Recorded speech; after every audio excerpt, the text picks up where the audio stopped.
Helo, Andy John ydw i Esgob Bangor. A dwi yma jyst i ddweud gair byr ac yn sydyn am y datganiad gan y Llywodraeth Cymru a'r ymateb yr eglwys yng Nghymru am y newidiadau sydd wedi cael ei gyhoeddi am ein heglwysi ni. A mae rhaid i mi gyfadde, dwi'n falch iawn bod ar gyfer gweddi preifat, a dim ond gweddi preifat, mae'n heglwysi ni ar agor.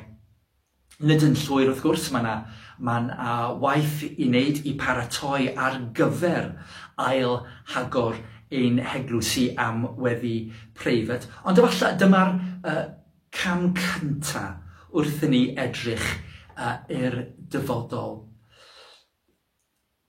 Dwi wedi bod yn awyddus pa fath o golled mae wedi bod wrth i ni cau ein heglwysi, pobl sydd am ymweld ac fod yn dawel yn ein heglwysi ni.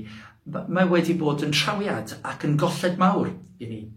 So wrth i ni edrych i'r peth sydd yn digwydd nesa, i'r cam nesa, dwi yn croesawu y newid yma. Wrth gwrs, mae yna waith i wneud. Yn gyntaf, mae yna cyfrifoldeb ar bob blwy, bob eglwys ymwneud ar asesiad risg. I weld beth sydd yn canoladwy. Be fydd yn sicrhau bod pobl sydd yn dod i mewn yn saff, ac wrth gwrs ein hymwelwyr, ac wrth gwrs ein staff, wardeiniaid a'r clerigion hefyd. Dyma'r blaenoriaeth cyntaf i ni, i sicrhau bod pobl yn saff. Ond wrth gwrs, wrth i ni yn darparu y ffordd i bobl dod i mewn i weddio yn breifat yn ein heglwysi, i ni'n agor y ffordd i bobl gwrdd â Duw. Ni'n gallu cwrdd â Duw, lle bynnag yr ydym.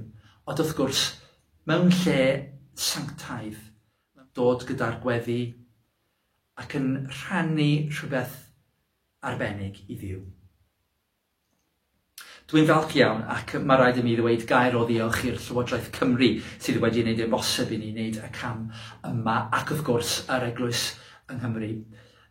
Dim ond weddi preifat, ond dyma'r cam cyntaf a fy nghobaith i yw y bydd yn bosib i ni cario ymlaen ac ymlaen llaw yn y dyfodol, dod nôl at y patrwm ac yn darparu addoliad cyhoeddus ar ein cyfer ni ac wrth gwrs ergogoniant ein harglwydd Iesu Grist.